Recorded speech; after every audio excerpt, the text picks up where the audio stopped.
নতুন বাজেটে সেবা খাতে অগ্রাধিকারের আভাস, বরাদ্দ বাড়লেও স্বচ্ছ ব্যবহার নিশ্চিত চ্যালেঞ্জিং হবে বললেন বিশেষজ্ঞরা। ইসলামী ব্যাংক ইস্যুতে উত্তপ্ত সংসদ, ষড়যন্ত্রের অভিযোগ বিরোধী দলীয় নেতার। ব্যাংকটির ভবিষ্যৎ বিএনপির হাতেই নিরাপদ, দাবি অর্থমন্ত্রীর। বিএসএফ এর পুশিং শঙ্কায় লালমনিরহাট সীমান্তের সর্বোচ্চ সতর্কতা, বিজিবির কঠোর নজরদারি, সার্বভৌমত্ব রক্ষায় স্থানীয়দের প্রতিরোধ। এবং হেলিকপ্টার ভূপাতিতের জেরে ইরানে দফায় দফায় মার্কিন হামলা, বাহরাইনে অবস্থিত নৌঘাঁটি বিধ্বস্ত করে পাল্টা জবাব তেহরানের।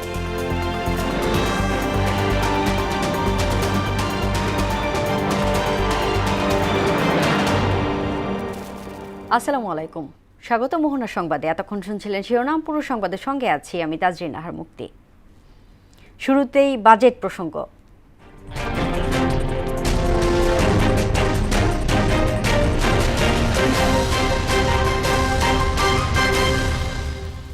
আসন্ন জাতীয় বাজেট সেবা খাতকে বিশেষ গুরুত্ব দেওয়ার আভাস দিয়েছে সরকার।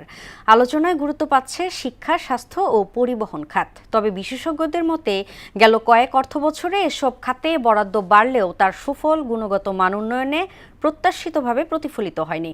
তারা বলছেন, বরাদ্দ বাড়ানোর পাশাপাশি অর্থের কার্যকর ও স্বচ্ছ ব্যবহার নিশ্চিত করাই এখন বড় চ্যালেঞ্জ। অন্যথায় সাধারণের কাছে বাড়তি বরাদ্দের সুফল পৌঁছাবে না। বিস্তারিত জানাচ্ছেন বিজন কুমার। গেল কয়েক অর্থ বছরে সেবা তথা শিক্ষা, স্বাস্থ্য এবং পরিবহন ও যোগাযোগ খাতে উল্লেখযোগ্য বরাদ্দ দেওয়া হলেও সেবার মান, জবাবদিহি ও কার্যকারিতা নিয়ে প্রশ্ন থেকেই গেছে। অর্থনীতিবিদরা বলছেন, আসন্ন প্রস্তাবিত উন্নয়ন বাজেটে শিক্ষা ও স্বাস্থ্য খাতকে সর্বোচ্চ গুরুত্ব দিচ্ছে সরকার। অর্থনীতির অর্ধেকেরও বেশি কিন্তু এই বিভিন্ন রকমের সেবা খাত তার উপর নির্ভর করে। এর মধ্যে শিক্ষা, স্বাস্থ্য রয়েছে এবং এছাড়া দেশের পরিবহন খাত এবং ব্যাংক, ইন্স্যুরেন্স এবং কমিউনিটি সার্ভিস, রিয়েল এস্টেটের খাত রয়েছে। 2024-25 অর্থ বছরে শিক্ষা খাতে জিডিপির 1.69% বরাদ্দ দেওয়া হলেও পরের অর্থ বছরে তা নেমে আসে 1.53%। তবে আসন্ন বাজেটে শিক্ষা খাতকে বিশেষ গুরুত্ব দেওয়ার আভাস দিয়েছে সরকার। বিশেষজ্ঞদের মতে বরাদ্দ বাড়লেই হবে না, শিক্ষার গুণগত মান উন্নয়নে সেই অর্থের কার্যকর ব্যবহার নিশ্চিত করতে হবে। যে শিল্পের জন্য বা অর্থনৈতিক উন্নয়নের জন্য, কর্মসংস্থানের জন্য যে ধরনের শিক্ষা প্রয়োজন, সেরকম ভাবে আসলে শিক্ষাকে তৈরি করা যায়নি। বাজেটটা কেমন ভাবে সাজাতে হবে যাতে করে আসলে দক্ষতা ভিত্তিক শিক্ষা তো সেটা তৈরি হয়। এদিকে স্বাস্থ্য খাতে 2024-25 অর্থ বছরে জিডিপির 0.74% বরাদ্দ ছিল। পরের অর্থ বছরে তা বাড়িয়ে 1.21% করা হয়। তবে বিশেষজ্ঞদের দাবি, বরাদ্দ বাড়লেই তা যথাযথভাবে বাস্তবায়ন ও ব্যয়ে সংশ্লিষ্টদের রয়ে গেছে সক্ষমতার ঘাটতি। দীর্ঘ অনেক বছর বাংলাদেশের স্বাস্থ্য বাজেটে জিডিপির 1%-এরও কম বরাদ্দ দেওয়া হচ্ছিল এবং এই বরাদ্দটাও আমাদের স্বাস্থ্য বিভাগ ব্যবহার করতে সমর্থ ছিল না। ব্যয়ের কার্যকারিতা বাড়াতে এবং স্বাস্থ্য খাতের সেবার মান উন্নয়নে খাতের পরিকল্পনা ও বাস্তবায়ন ব্যবস্থাকে ঢেলে সাজানোর পরামর্শ দিয়েছেন এই বিশেষজ্ঞ। এই বাজেটের একটি বড় দিক হওয়া উচিত পাবলিক হেলথ কেয়ারটাকে সুসংগঠিত করে একটি অধিদপ্তরে রূপান্তর করা। অন্যদিকে ইতিমধ্যেই বেসরকারি স্বাস্থ্য খাতের কলেবর সরকারি স্বাস্থ্য খাতের কলেবরের 1.5 গুণের মতো হয়েছে। অতএব এই দিকটিকে নজরদারির আওতায় আনায়, জবাবদিহিতার আওতায় আনায়। অন্যদিকে শিক্ষা ও স্বাস্থ্যের পাশাপাশি আসন্ন বাজেটে গুরুত্ব পাচ্ছে পরিবহন ও যোগাযোগ খাত। বিশেষজ্ঞরা বলছেন, এ খাতে বিবেচনায় রয়েছে বেশ কয়েকটি মেগা প্রকল্প। তবে বরাদ্দ দেওয়ার পাশাপাশি চলমান প্রকল্পগুলোর কাজ দ্রুত শেষ করে জনসাধারণের ব্যবহারের জন্য উন্মুক্ত করার তাগিদ দিচ্ছেন বিশেষজ্ঞরা। এডিপি যেটা হতে যাচ্ছে অ্যানুয়াল ডেভেলপমেন্ট প্রোগ্রামের প্রায় 3,08,000 কোটি টাকা কিন্তু সংস্থান সেখানে রাখা হচ্ছে এবং এটা কিন্তু রেকর্ড হতে যাচ্ছে। বাজেটটাকে আমি মনে করি গণপরিবহন বান্ধব হওয়া, পরিচালনার দিকে মনোযোগী হওয়া, পাশাপাশি যে অবকাঠামো তৈরি হয়ে গেছে সেটাকে ব্যবহার উপযোগী করা। 2024-25 অর্থ বছরে পরিবহন ও যোগাযোগ খাতে জিডিপির 1.43% বরাদ্দ ছিল, যা 2025-26 অর্থ বছরে বেড়ে দাঁড়ায় 2.14%। নতুন বরাদ্দের পাশাপাশি বৈদেশিক ঋণ গ্রহণের ক্ষেত্রেও সতর্ক থাকার মত দিয়েছেন এই বিশেষজ্ঞ। যখনই আমি ঋণ নিয়ে একটা বড় প্রকল্প করছি, খেয়াল রাখতে হবে যে আমাদের জিডিপির যে গ্রোথের কথা বলি সেটা 8 থেকে 10% মধ্যে যেন থাকে, নাহলে আসলে এটা ফিউচার জেনারেশনের উপরে তাদের ঋণের একটা বড় বোঝা কিন্তু যে পড়তে পারে, এই সংখ্যা কিন্তু থেকেই যায়। শুধু বরাদ্দ বা গুরুত্ব নয়, নিশ্চিত করতে হবে বাজেটের কার্যকর ব্যবহারও। নতুন বাজেট সাধারণ মানুষের প্রত্যাশা কতটা পূরণ করতে পারবে, এটাই এখন দেখার বিষয়। বিজন কুমার, মোহনা সংবাদ, ঢাকা। সব বিষয়ে ইসলামের দোহাই দেয়া সমীচীন নয় বলে মন্তব্য করেছেন স্বরাষ্ট্রমন্ত্রী সালাউদ্দিন আহমেদ। মঙ্গলবার সংসদে ইসলামী ব্যাংক ইস্যুতে কথা বলেন তিনি। আর এই ব্যাংক নিয়ে নতুন ষড়যন্ত্রের অভিযোগ বিরোধী দলীয় নেতা ডক্টর শফিকুর রহমানের। এদিকে অর্থনৈতিক স্থিতিশীলতার ক্ষেত্রে বিএনপির কোনো ছাড় দেবে না উল্লেখ করে অর্থমন্ত্রী আমির খুসরো মাহমুদ চৌধুরী বলেন, বিএনপির হাতে ইসলামী ব্যাংকের ভবিষ্যৎ শতভাগ নিরাপদ। আরও জানাচ্ছেন উষা ফেরদৌস। ত্রয়োদশ জাতীয় সংসদের বাজেট অধিবেশনের তৃতীয় দিনে ৬৮ বিধিতে দেয়া নোটিশ উত্থাপন করেন বিরোধী দলীয় নেতা ও জামায়াত আমির ডাক্তার শফিকুর রহমান। এ সময় তিনি অভিযোগ করেন, আবারও ইসলামী ব্যাংকে দখলদারি চক্রের দৃষ্টি পড়েছে। ব্যাংকটাকে ধ্বংস করেছেন শেখ হাসিনা, এস আলমকে তার হাতিয়ার হিসেবে ব্যবহার করে। আমরা এখন স্পষ্টত দেখতে পাচ্ছি সেই এস আলমকে আবার ফিরে আসার পথ করে দেওয়া। সব বিষয়ে ইসলামের দোহাই দেয়া সমীচীন নয় উল্লেখ করে স্বরাষ্ট্রমন্ত্রী সালাউদ্দিন আহমদ বলেন, ইসলামী ব্যাংক ইসলাম নয়, মির্জা ফখরুল ইসলামও ইসলাম নয়, জামায়াতে ইসলামীও ইসলাম নয়। ইসলামী ব্যাংক ইসলাম নয়, আমাদের জনাব মির্জা ফখরুল ইসলামও ইসলাম নয়, জামায়াতে ইসলামও ইসলাম নয়। সুতরাং সবকিছুতে ইসলামের উপরে হাত দিবেন না দোহাই দেওয়া কিন্তু ঠিক নয়। কোন ব্যাংক কোম্পানির আমানতকারীদের স্বার্থে পরিপন্থী এবং ব্যাংক কোম্পানির স্বার্থের পক্ষে ক্ষতিকর কার্যকলাপ প্রতিরোধ করার জন্য যে কোনো রকমের সিদ্ধান্ত বাংলাদেশ ব্যাংক দেওয়ার এখতিয়ার রাখে এবং সংশ্লিষ্ট ব্যাংক কোম্পানিগুলো উক্ত আইন নির্দেশ পালনে বাধ্য থাকবে। পরে অর্থমন্ত্রী আমির খুসরো মাহমুদ চৌধুরী বলেন, ব্যাংকিং খাতকে স্বাভাবিক অবস্থায় ফিরিয়ে আনতে এবং সুশাসন নিশ্চিত করতে সরকার নিরলস কাজ করছে। আমাদের ফাইন্যান্সিয়াল ডিসিপ্লিনের কারণে, প্রুডেন্সের কারণে বাংলাদেশের ইকোনমি বারবার ঘুরে দাঁড়িয়েছে। ফিনান্সিয়াল সেক্টর যে গুরুত্বপূর্ণ সেটা আমরা অক্ষর অক্ষরে বুঝি, না বুঝার কোনো কারণ নেই। সুতরাং আপনারা নিশ্চিত থাকতে পারেন ইসলামিক ব্যাংকের ভবিষ্যৎ বিএনপির হাতে খুবই সেফ, একেবারে নিশ্চিত থাকতে পারেন। ভঙ্গুর অর্থনীতি বিএনপির হাত ধরেই ঘুরে দাঁড়ানোর প্রত্যাশাও জানান অর্থমন্ত্রী। বাংলাদেশে আর্থিক শৃঙ্খলার প্রয়োজনীয়তা বিএনপির চেয়ে বেশি কেউ অনুধাবন করে না। মাননীয় স্পিকার। উষা ফেরদৌস, মোহনা সংবাদ, ঢাকা। সুপ্রিম কোর্টের জন্য পৃথক সচিবালয় ৩ মাসের মধ্যে প্রতিষ্ঠার নির্দেশ সংবলিত হাইকোর্টের রায় স্থগিত করেছে আপিল বিভাগ। একই সঙ্গে হাইকোর্টের এ নিয়ে পরবর্তী শুনানির জন্য ১৬ জুন দিন ধার্য করা হয়েছে। মঙ্গলবার দুপুরে প্রধান বিচারপতি জুবায়ের রহমানের চৌধুরীর নেতৃত্বাধীন ৪ সদস্যের আপিল বিভাগ এই আদেশ দেন। আরও জানাচ্ছেন মুদাসসির আলী।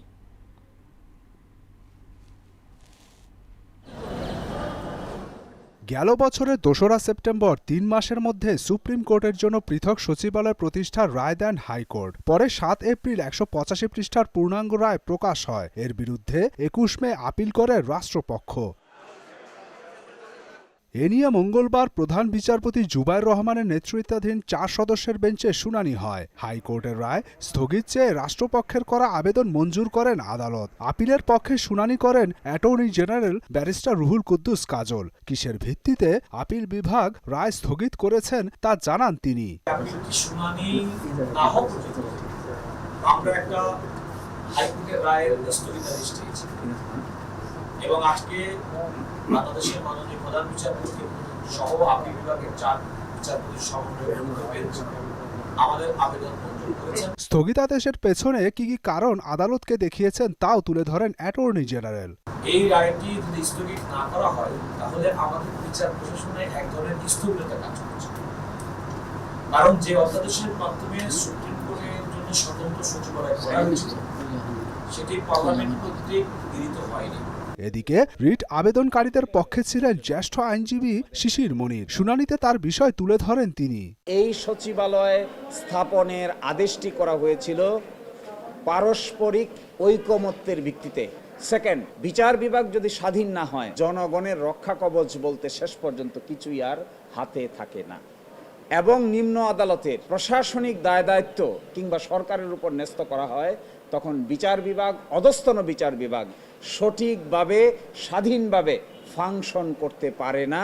আপিল বিভাগে নিষ্পত্তি হওয়ার আগে সরকারের সুপ্রিম কোর্ট সচিবালয় বিলুপ্ত করার বিষয়টি আদালত অবমাননার শামিল বলেও দাবি করেন শিশির মনির। এই বিলুপ্ত করার যে অ্যাপ্রোচটা তারা গ্রহণ করেছেন, this is tantamount to contempt of court. Mudassir Ali, Mohona সংবাদ, ঢাকা। বাংলাদেশকে চাপে ফেলতে নয়, পুশিন তাদের অভ্যন্তরীণ বিষয় বলে মন্তব্য করেছেন প্রধানমন্ত্রীর তথ্য উপদেষ্টা ডক্টর জাহিদুর রহমান।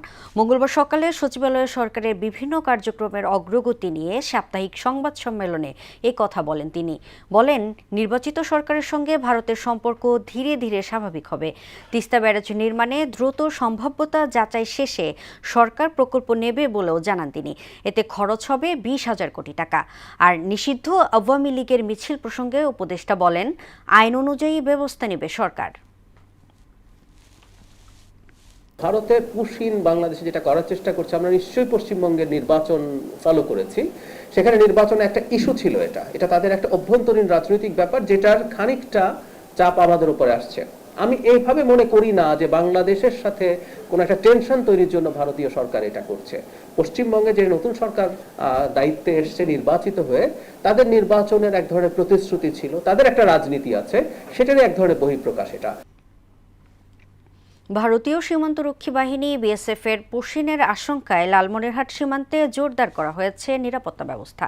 সম্প্রতি জেলার কয়েকটি সীমান্ত পয়েন্ট দিয়ে নারী পুরুষ সহ বেশ কয়েকজনকে বাংলাদেশে ঠেলে দেওয়ার চেষ্টা করা হয়। তবে বিজেপির তাৎক্ষণিক পদক্ষেপ এবং স্থানীয় জনগণের বাধায় সেই চেষ্টা ব্যর্থ হয়। সুমন খানের প্রতিবেদনে জানাচ্ছেন মিশেল বিনতে আনোয়ার।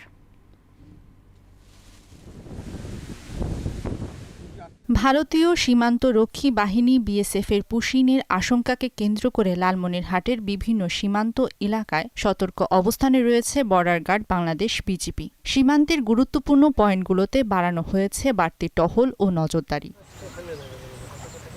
সম্প্রতি লালমনিরহাটের কয়েকটি সীমান্ত পয়েন্ট দিয়ে নারী পুরুষ সহ বেশ কয়েকজনকে বাংলাদেশে ঠেলে দেওয়ার চেষ্টা করে বিএসএফ। তবে বিজিবির তাৎক্ষণিক পদক্ষেপ এবং স্থানীয় জনগণের বাধায় সে চেষ্টা ব্যর্থ হয়। বাধ্য হয়ে বিএসএফ তাদের নিজ ভূখণ্ডে ফিরিয়ে নেয়। ভারত থেকে দেখি পুশিন করতেছে, আমরা দেখার পর ওদেরকে বাধা দেই। এখানে বাধা দেওয়ার পর বিজিবিকে আমরা অবগত করি বিষয়টা। আমরাও আছি, আমাদের বিজিবি সাহেবের ঘর সবাই আছে।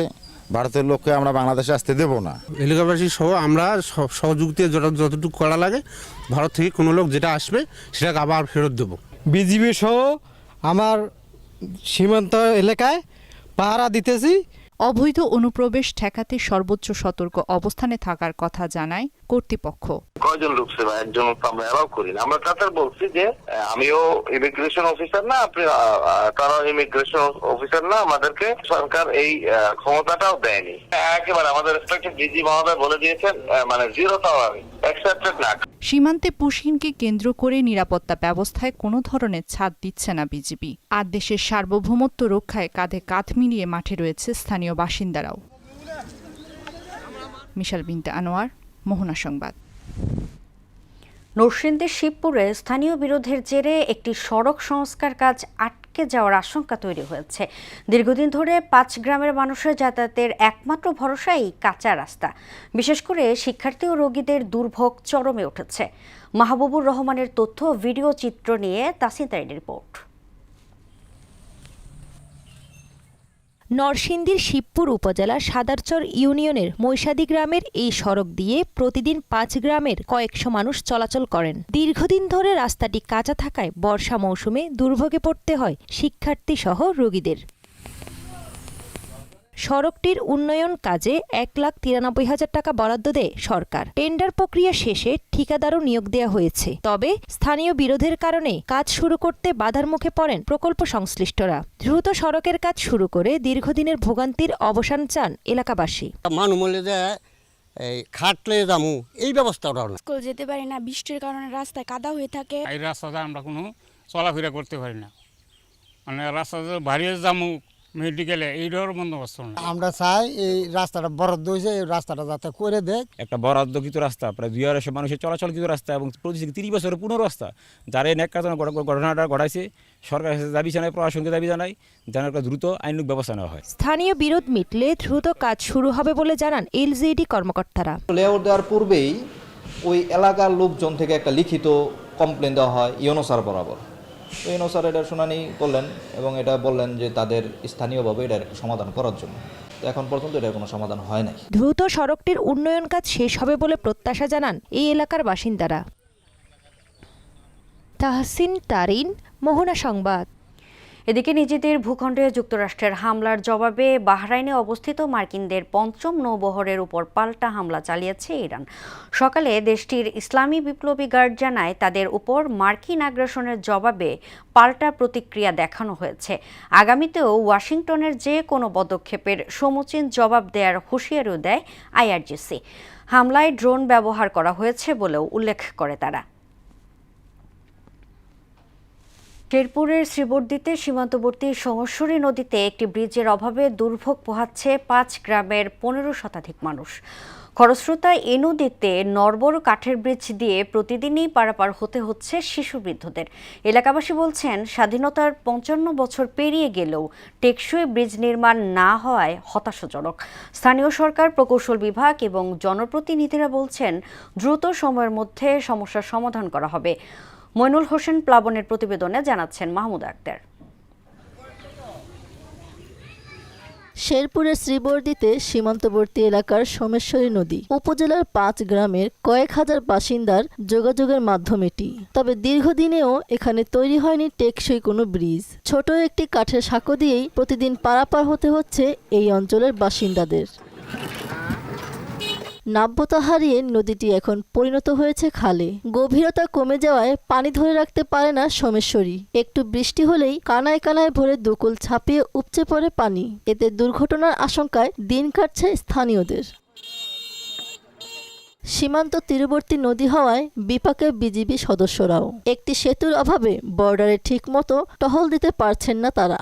যাতায়াতে ভোগান্তিতে পড়েন শিক্ষার্থী সহ রোগীরা। স্থানীয়দের অভিযোগ, দেশ স্বাধীনের পর থেকে সেতুর দাবি থাকলেও তা বাস্তবায়ন হয়নি।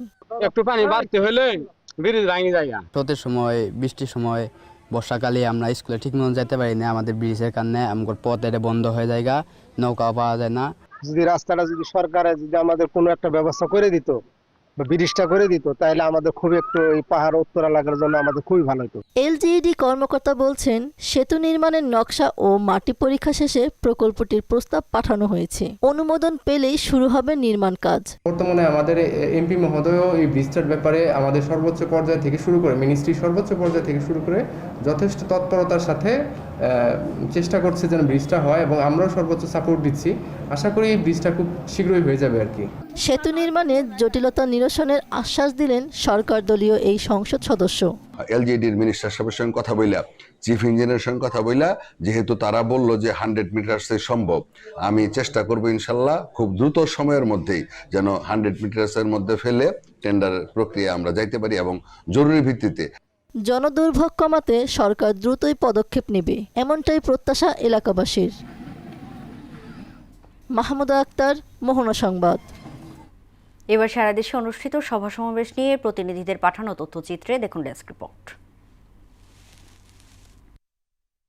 পারস্পরিক সৌহার্দ্য, সামাজিক সম্প্রীতি ও শান্তিপূর্ণ পরিবেশ বজায় রাখার লক্ষ্যে নওগাঁর সাপাহারে মতবিনিময় সভা হয়েছে।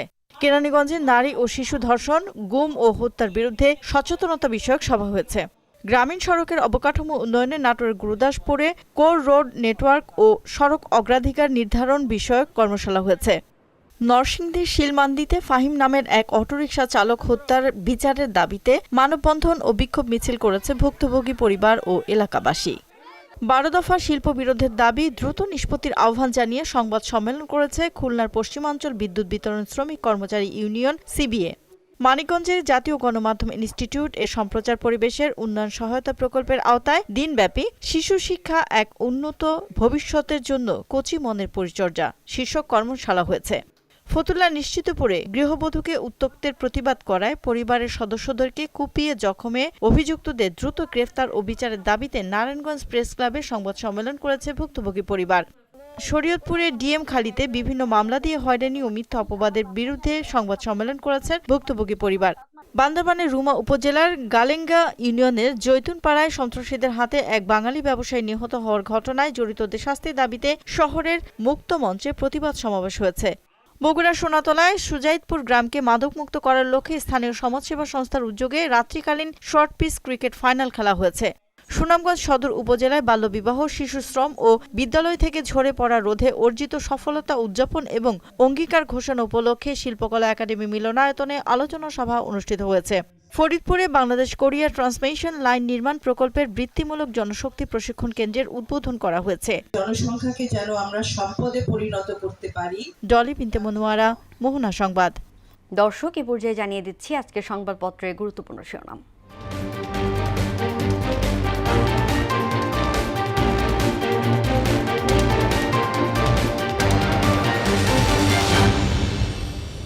দর্শক, প্রথমে আমার হাতে আছে প্রথম আলো। প্রথম আলো শিরোনাম করেছে, করের চাপ বাড়বে, থাকবে কিছু ছাড়ো, 21 বছর পর অস্ট্রেলিয়ার জয়।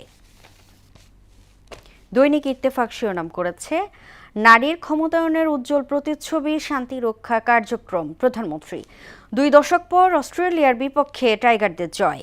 মধ্যপ্রাচ্যে সংঘাতের মূল প্রভাব জ্বালানি সার ও মূল্যস্ফীতিতে। সমকাল শিরোনাম করেছে, পুশিন বন্ধে কার্যকর পদক্ষেপ চেয়েছে বাংলাদেশ। কৃষিতে খরচ বাড়ছে, বাজেটে বরাদ্দের হার কমছে। ইসলামী ব্যাংক নিয়ে সংসদে বিতর্ক। বাংলাদেশ প্রতিদিন শিরোনাম করেছে, ব্যাটে বলে দাপট দেখিয়ে অস্ট্রেলিয়াকে হারালো বাংলাদেশ। জনসংখ্যার বড় অংশ শ্রমবাজারের বাহিরে। সীমান্তে আতঙ্ক, দিল্লিতে বৈঠক। যুগান্তর শিরোনাম করেছে, বন্দি বিনিময় চুক্তি মানছে না ভারত। জামাতের উদ্দেশ্যে সংসদে অর্থমন্ত্রী বলেন, ইসলামী ব্যাংকের ভবিষ্যৎ বিএনপির হাতেই নিরাপদ। কার্ডিফের 21 বছর পর মিরপুরে অস্ট্রেলিয়া বোধ। আমার দেশ শিরোনাম করেছে, ৭৯,০০০ ভুয়া মুক্তিযোদ্ধা। ইসলামী ব্যাংক নিয়ে সংসদে সরকার ও বিরোধী দলের তুমুল বিতর্ক। আমাদের মিডিয়ার শ্রেণীবিন্যাস। এবং সর্বশেষ দ্য ডেইলি স্টার শিরোনাম করেছে, largest budget in the works, government opposition MPs trade barb over Islamic bank, Bangladesh hammer Australia to historic win. এই ছিল সংবাদপত্রের গুরুত্বপূর্ণ শিরোনাম। শেষ করব মোহনার সংবাদ, যাবার আগে শিরোনামগুলো দেখে নিচ্ছি আরও একবার।